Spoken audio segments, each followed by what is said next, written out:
Hello dear friends, आप सभी का स्वागत है जीएस विद आरआर पर। आज हम लोग प्रैक्टिस करने वाले हैं 30 बहुत ही महत्वपूर्ण क्वेश्चंस। इसमें आज हमने पॉलिटी प्लस इकोनॉमिक्स और प्लस 10 क्वेश्चन करंट के हैं। ओके, तो सबसे पहला क्वेश्चन है संयुक्त राष्ट्र मानव विकास सूचकांक। ठीक है, मानव विकास सूचकांक HDI ह्यूमन डेवलपमेंट इंडेक्स किसके द्वारा विकसित किया गया। ठीक है, तो पहला क्वेश्चन है आपका, तो ये विकसित किया गया आपका महबूब उल हक। तो महबूब उल हक ये आपके ये पाक के एक अर्थशास्त्री थे। ठीक है, पाकिस्तान के अर्थशास्त्री थे और ये अमृत सेन जो थे आपके भारत के अर्थशास्त्री थे। तो इन्होंने भी इसको डेवलप करने में सहयोग किया। ठीक है, तो जो मानव विकास सूचकांक है ये UNDP के द्वारा जारी किया जाता है, यूनाइटेड नेशंस डेवलपमेंट प्रोग्राम। ठीक है, तो ये इसके द्वारा जारी किया जाता है। जारी ये जो HDI है आपका, ये 3 इंडेक्स पे जारी किया जाता है। ठीक है, सबसे पहले होता है इसमें 3 सूचक होते हैं इसमें। तो पहला होता है जीवन प्रत्याशा। क्या होता है? जीवन प्रत्याशा क्या होती है आपकी? ओके, और आपकी होती है शिक्षा। और फिर आपका जो तीसरा इंडेक्स होता है वो होता है प्रति व्यक्ति आय, पर कैपिटा इनकम। ठीक, चलिए तो नेक्स्ट क्वेश्चन ही आपका है कि निम्नलिखित में से कौन मानव विकास सूचकांक का कौन सा एक भाग नहीं है। क्या नहीं है?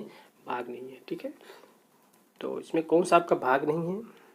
ठीक है, तो जो मानव विकास सूचकांक है वो 3 इंडेक्स पे जारी किया जाता है। ठीक, प्रति व्यक्ति आय, जन्म के साथ जीवन प्रत्याशा और सकल नाम निवेश। ठीक, तो इसमें जो आपका है ये स्वास्थ्य और पोषण ये इसमें शामिल नहीं होता है। क्लियर है?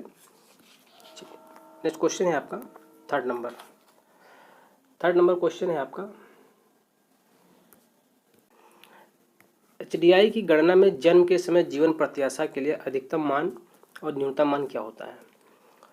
तो जब ये जनगणना HDI जब की गणना की जाने शुरू की गई थी, ये सबसे पहले 1990 में पाकिस्तानी अर्थशास्त्री आपके थे डॉक्टर महबूब उल हक के द्वारा ये निकाला गया था। ठीक है, तब इसमें किया गया था 85 साल मैक्सिमम और 25 साल न्यूनतम ली जाएगी।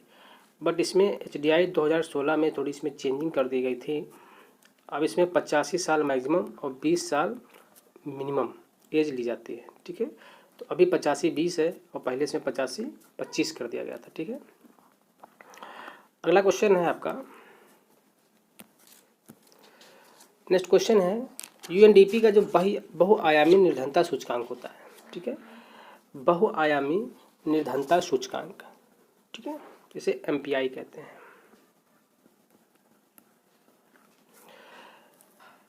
सूचकांक कितने इंडिकेटर्स होते हैं? ठीक है, कितने प्रत्यय मतलब इंडिकेटर से बना होता है?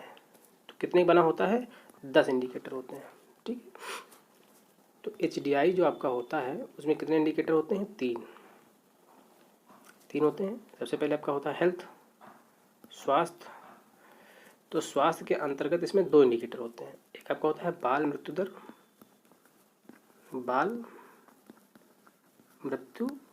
ठीक है, और एक होता है पोषण। ओके, और दूसरा आपका होता है शिक्षा। तो शिक्षा में भी इसमें 2 इंडिकेटर होते हैं। ठीक है, एक तो स्कूलिंग वर्ष होती है आपकी, क्या होती है? स्कूलिंग वर्ष। और जो सेकंड होता है स्कूल में जो प्रेजेंट होती है। ठीक है, स्कूल में उपस्थिति जो होती है आपकी, प्रेजेंटेशन, स्कूल में उपस्थिति। ठीक है, और जो तीसरा इंडिकेटर होता है HDI का वो आपका होता है जीवन स्तर।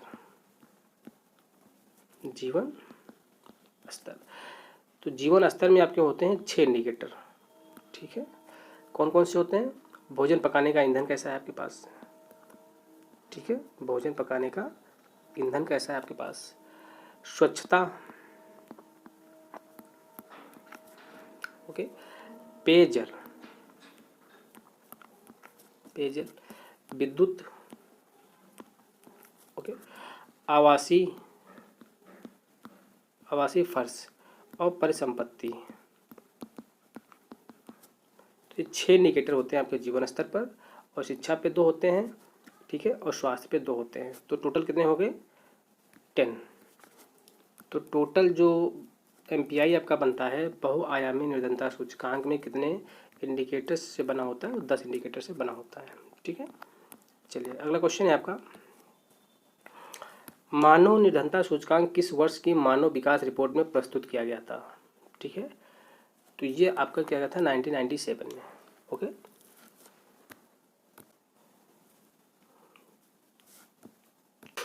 चलिए अगला क्वेश्चन है, नेक्स्ट क्वेश्चन है आपका, निम्नलिखित में से किसने सकल राष्ट्रीय सुख का मतलब ये होता है कि खुशी सूचकांक कौन सा होता है? खुशी सूचकांक, हैप्पी इंडेक्स।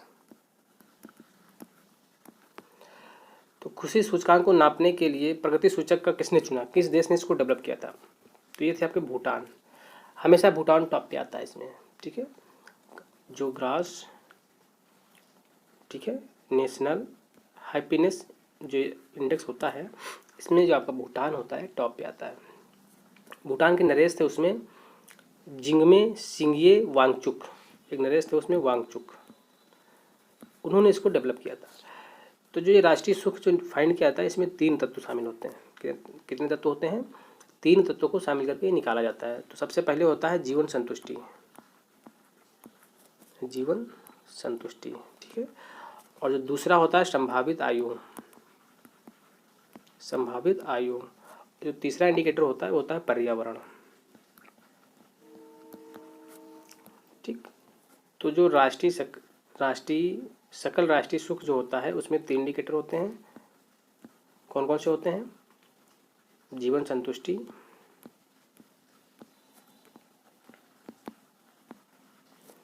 और संभावित आयु,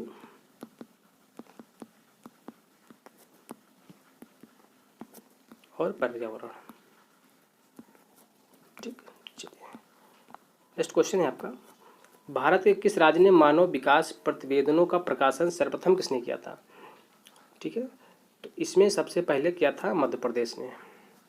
1995 में HDI रिपोर्ट भारत में राज्यों ने जो जारी किया वो मध्य प्रदेश ने किया था 1995 में, ठीक है। अगला क्वेश्चन है, PM कुसुम योजना कौन सा है? PM कुसुम योजना, ठीक है। तो PM कुसुम योजना जो है, ये इसका उद्देश्य क्या है? तो इसका जो उद्देश्य होता है किसानों को डीजल और केरोसिन पर निर्भरता समाप्त करना तथा पंप सेटों को सौर ऊर्जा से जोड़ना, इसका उद्देश्य होता है। आपका डी ऑप्शन इज राइट, ठीक है। PM कुसुम योजना, प्रधानमंत्री किसान PM कुसुम KUSUM, ठीक है। PM कुसुम प्रधानमंत्री किसान ऊर्जा सुरक्षा एवं उत्थान महाअभियान, इसका फुल फॉर्म होता है। और ये वर्ष 2019, ठीक है, वर्ष 2019 में प्रारंभ की गई थी। चलिए अगला क्वेश्चन है आपका, निधि, ठीक है, एक निधि कार्यक्रम है। निधि कार्यक्रम के संबंध में कौन सा कथन सही है? ठीक है, ये PCS 2020 में पूछा गया था PT में, ठीक। निधि कार्यक्रम छात्रों के लिए स्टार्टअप हेतु प्रारंभ किया गया था, सही है। इसका उद्देश्य 20 छात्रों के स्टार्टअप हेतु प्रतिवर्ष वित्तीय सहायता करना, ये भी सही है। तो दोनों स्टेटमेंट सही है, ठीक है। और इसलिए इसका जो आंसर होगा वो आपका होगा C, ओके। C उत्तरी का सही होगा। निधि का फुल फॉर्म क्या होता है ये भी जान लीजिए, NIDHI, ठीक है। निधि ये होता है national initiative for developing and harnessing innovations, ठीक है। ये विज्ञान एवं प्रौद्योगिकी आपका जो डिपार्टमेंट है, साइंस एंड टेक्नोलॉजी जो डिपार्टमेंट है आपका, उसने इसको विचारों एवं नवाचारों को सफल स्टार्टअप के रूप में बदलने के लिए, रूपांतरित करने के लिए इसको स्टार्ट किया था। क्वेश्चन नंबर 10 है आपका, आयुष्मान भारत योजना जो जन आरोग्य योजना चलाई गई थी, तो कौन सा कथन सत्य है? ये भी आपका क्वेश्चन पीछे में पूछा गया था। तो इसमें कौन सा कथन सत्य है? ये योजना प्रति व्यक्ति देखो ये स्टेटमेंट गलत है यहाँ पर, ये प्रति व्यक्ति नहीं, ये प्रति परिवार होना चाहिए। क्या होना चाहिए? प्रति परिवार। प्रति परिवार 5 लाख रुपए का मुफ्त स्वास्थ्य बीमा प्रदान करती है, बिल्कुल सही है, बट यहाँ पर प्रति व्यक्ति ना होकर के प्रति परिवार होना चाहिए। इस योजना में केंद्र और राज्यों की भागीदारी जो है वो 60-40 की है, ये सही है। ठीक है, तो इसका सही जो उत्तर होगा आपका वो होगा आपका बी। ठीक, तो ठीक है, प्रति परिवार 5 लाख, और जो केंद्र एवं राज्यों के बीच जो भागीदारी है वो 60-40 की होती है। और जो हिमालयी पूर्वोत्तर जो राज्य होते हैं उसमें 90-10 का रेशियो होता है। क्या होता है? 90-10 का रेशियो होता है।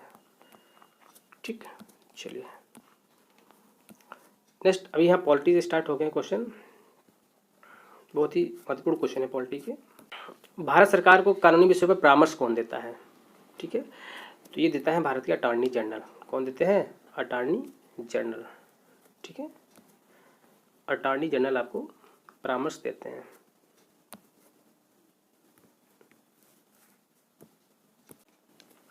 अटॉर्नी जनरल मतलब भारत का महान्यायवादी, भारत का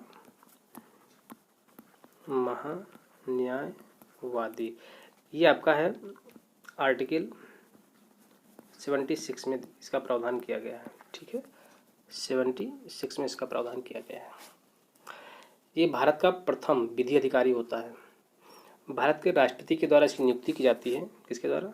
भारत के राष्ट्रपति के द्वारा इसकी नियुक्ति की जाती है, और इसका जो पारिश्रमिक होता है वो राष्ट्रपति निर्धारण करते हैं। ठीक है, राष्ट्रपति निर्धारण करते हैं। चलिए नेक्स्ट क्वेश्चन है आपका,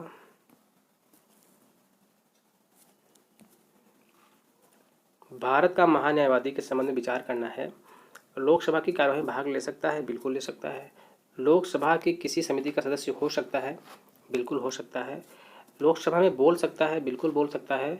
लोकसभा में मतदान कर सकता है? बिल्कुल नहीं कर सकता है। ठीक है, तो कितने सही हैं आपके? 1 2 3 यानी सी ऑप्शन इज करेक्ट है, बाकी आपके रॉन्ग है। मतदान नहीं कर सकता है। ये संसद के किसी भी सदन में कार्यवाही ले सकता है, भाग ले सकता है बिना संसद का सदस्य बने।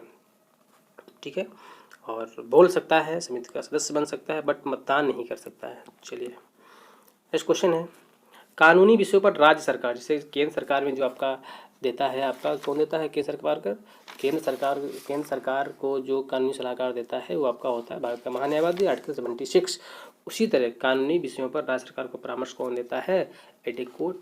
एडवोकेट जनरल देता है, और ये आपका होता है महाधिवक्ता, जिसे कहते हैं। क्या कहते हैं?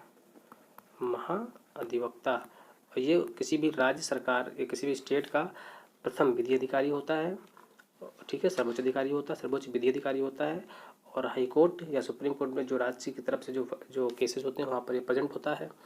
और इसका जो आर्टिकल है 165। नेक्स्ट क्वेश्चन है, भारत के नियंत्रक और महालेखा परीक्षक की नियुक्ति किसके द्वारा की जाती है? तो नियंत्रक जो महालेखा जो परीक्षक होता है उसकी नियुक्ति तो आपकी की जाती है भारत के राष्ट्रपति के द्वारा। ठीक है, और ये आर्टिकल 148 में इसका दिया गया है कायक। ठीक है, 148 के द्वारा। नेक्स्ट क्वेश्चन है, भारत के नियंत्रक और महालेखा परीक्षक के संघ के लेखा संबंधी प्रतिवेदनों को सर्वप्रथम निम्न में से किसको प्रस्तुत किया जाता है? तो ये भारत के राष्ट्रपति को प्रस्तुत करता है, और भारत के राष्ट्रपति इसको संसद के दोनों सदनों में रखवाते हैं, राज्यसभा में रखवाते हैं और लोकसभा में रखवाते हैं। ठीक है, कोई फाल्ट होती है तो जांच एजेंसियां जो होती हैं, जांच एजेंसी जो होती है आपकी, वो आरोप पत्र दाखिल करती है, आरोप पत्र दाखिल करती है। ठीक है, नेक्स्ट क्वेश्चन है आपका, भारत का नियंत्रक और महालेखा परीक्षक एक मित्र एवं मार्गदर्शक होता है। किसका होता है? लोक लेखा समिति। क्योंकि लोक लेखा समिति का जब बैठक होती है तो इसमें ये जो कायक होते हैं आपके, ये प्रेजेंट होते हैं। ठीक है, और इसकी रिपोर्ट पे लोक लेखा समिति विचार करती है। ओके, नेक्स्ट क्वेश्चन है आपका, किस वर्ष में अकाउंटिंग को ऑडिटिंग लेखा परीक्षा से अलग कर दिया गया तथा नियंत्रक और महालेखा परीक्षक का कार्य केवल सरकारी लेखा तक रह गया? तो ये 1976 में किया गया था। ठीक है, लेकिन देखो जो कायक होता है वो भारत सरकार और राज्य सरकार दोनों का ऑडिटिंग करता है। ठीक है, तो केवल का लेखा तक रह गया। तो भारत सरकार का लेखा परीक्षण करता है, लेकिन अभी भी स्टेट के अकाउंटिंग और ऑडिटिंग दोनों करता है, ठीक है। अकाउंटिंग और ऑडिटिंग दोनों करता है, किसका करता है, स्टेट में। बट सेंटर में केवल क्या करता है, ऑडिटिंग करता है, अकाउंटिंग नहीं करता है, ठीक है। चलिए, लोक निधि का अभिभावक किसे कहा जाता है? तो जो लोक निधि का अभिभावक होता है वो नियंत्रक एवं महालेखा परीक्षक होता है, जिसे हम कायक कहते हैं, ठीक है। नेक्स्ट क्वेश्चन है आपका, भारत सरकार में सबसे ऊंचे पद का सिविलियन अधिकारी क्या होता है? तो भारत सरकार में सबसे ऊंचे जो सिविलियन अधिकारी होता है मंत्रिमंडल सचिव, इसे कैबिनेट सचिव भी कहते हैं। क्या कहते हैं? कैबिनेट सचिव भी कहा जाता है। यह भारत सरकार का सबसे बड़ा प्रशासनिक अधिकारी होता है। संसद सदस्य बनने हेतु न्यूनतम उम्र क्या होनी चाहिए? 25 वर्ष। तो लोकसभा के लिए क्या होनी चाहिए? 25 वर्ष। और ठीक है, तो पीएम के लिए भी क्या हो जानी चाहिए? 25 वर्ष। और राज्यसभा के लिए क्या होनी चाहिए? 30 वर्ष, ठीक है। और प्रेसिडेंट के लिए 35 वर्ष और गवर्नर के लिए 35 वर्ष। इसी तरह सेम आपका जो होता है विधानसभा के लिए भी 25 वर्ष होता है और विधान परिषद के लिए 30 वर्ष होता है, ठीक है। तो बेसिक फैक्ट है, पता होने चाहिए और यहाँ से क्वेश्चन बनते हैं। चलिए, अभी स्टार्ट हो गए करंट अफेयर आपके, ठीक है, 21 नंबर से।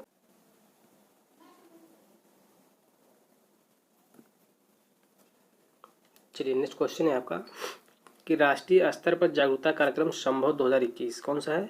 संभव 2021 किस मंत्रालय के द्वारा अक्टूबर 2021 को प्रारंभ किया गया था, ठीक है। तो ये किया गया था सूक्ष्म लघु व मध्यम मंत्रालय, MSME आपका, ठीक है। तो इसका उद्घाटन जो हुई थी 27 अक्टूबर 2021 को हुआ था, ठीक है, MSME। तो इसका उद्देश्य क्या था कि समस्त भारत के जो ITI जो छात्र हैं उनको उद्यमिता लेने प्रोत्साहन देने के लिए इसको किया गया था, ठीक है। हाल ही में किस राज्य सरकार ने मुफ्त शिक्षा पहल प्रारंभ की है? तो ये हरियाणा, किसने? हरियाणा की राज्य सरकार ने मुफ्त शिक्षा पहल शुरुआत की है, ठीक है। हाल ही में किस राज्य के हथेई मिर्च, ठीक है, हथेई मिर्च और टामेंगलोंग संतरे को GI टैग प्रदान किया गया है? तो ये प्रदान किया गया है मणिपुर। किसको प्रदान किया गया है? मणिपुर को, ठीक है। ये मणिपुर का है जिसमें हथोई मिर्च और टामेंगलोंग संतरे को GI टैग प्रदान किया गया है, ठीक है, ओके।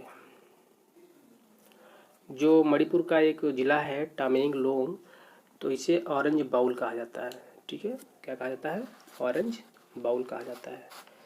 चलिए, नेक्स्ट क्वेश्चन है आपका, वर्ष 2020 में विदेशी पर्यटक के आगमन के संदर्भ में शीर्ष भारतीय 5 राज्य कौन कौन से हैं, ठीक है। तो सबसे ज़्यादा इसमें कहाँ हुए हैं? महाराष्ट्र, फिर तमिलनाडु, उत्तर प्रदेश, दिल्ली और पश्चिम बंगाल, ठीक है।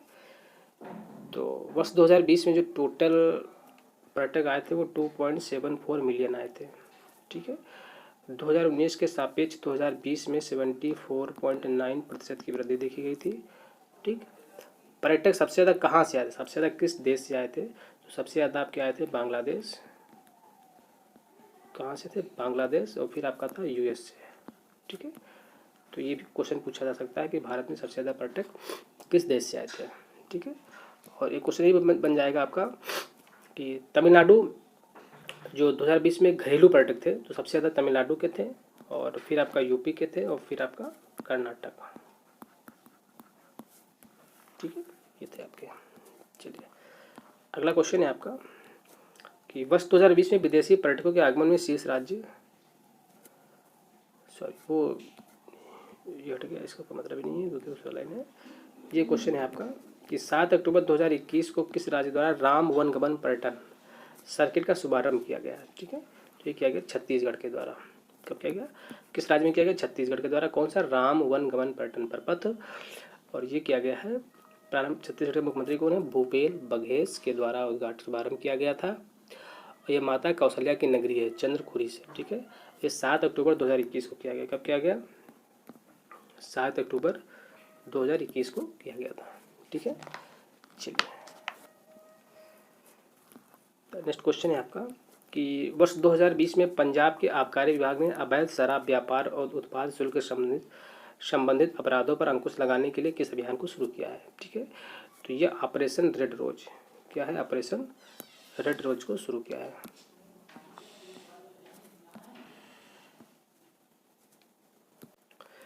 फिर नेक्स्ट क्वेश्चन है आपका कि अक्टूबर 2021 में केंद्रीय वित्त मंत्री निर्मला सीतारमण द्वारा असम राज्य के कामरूप जिले में किस नदी पर 3 नए पुल लंबे का 3 किलोमीटर लंबे 4 लेन पुल का निर्माण की घोषणा की गई थी। ठीक है, तो ये कौन सा पुल है आपका, तो ये पुल है आपका ब्रह्मपुत्र नदी पर, ब्रह्मपुत्र नदी पर। ठीक है, तो ये 3 किलोमीटर का था, 4 लेन का। ठीक, 7 अक्टूबर 2021। ठीक है, तो 7 अक्टूबर 2021 को इसका शुभारंभ किया गया था। नेक्स्ट क्वेश्चन है आपका, अक्टूबर 2021 में प्रधानमंत्री PM Cares for Children, PM Care for Children अक्टूबर 2021 में योजना के तहत स्वास्थ्य शिक्षा के लिए 18 वर्ष की आयु से मासिक वजीफा और कितने वर्ष की आयु प्राप्त करने पर एकमुश्त 10 लाख रुपए का प्रावधान किया है। ठीक है, तो ये 23 वर्ष।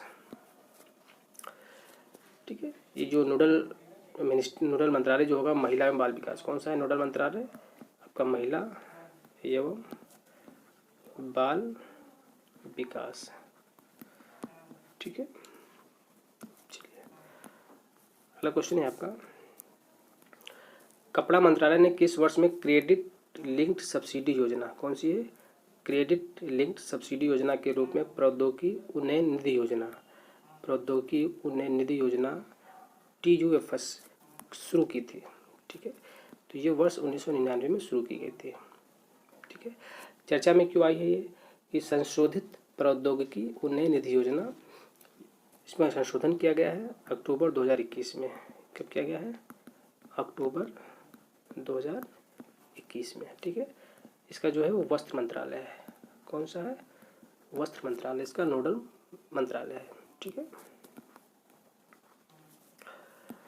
ये आपका लास्ट क्वेश्चन है। ठीक, निम्नलिखित में से किसके द्वारा high speed expendable aerial target HEAT, high speed expendable aerial target HEAT अभ्यास, ठीक है, का परीक्षण किया गया, तो ये DRDO के द्वारा किया गया। किसके द्वारा किया गया, DRDO के द्वारा किया गया। ठीक है, कब किया गया है, 22 अक्टूबर 2021 को हीट नामक परीक्षण किया गया है। ठीक है, और ये परीक्षण कहाँ से किया गया है, चांदीपुर एकीकृत परीक्षण जो उड़ीसा में है आपका, तो वहाँ से किया गया। कहाँ से किया गया है, चांदीपुर एकीकृत परीक्षण रेंज उड़ीसा। ठीक है, और जो इसको डिज़ाइन किया था आपका वो आपकी बेंगलुरु की एक है जो है ADB वैमानिकी विकास प्रतिष्ठान। ठीक है, हवाई लक्ष्य के तौर पर इसका प्रयोग किया जाएगा और सतह से हवा, हवा से हवा लक्ष्य भेदने में सक्षम है। ठीक है, सरफेस टू एयर और एयर टू एयर में लक्ष्य भेदने में सक्षम है। चलिए धन्यवाद, मिलते हैं नेक्स्ट वीडियो में।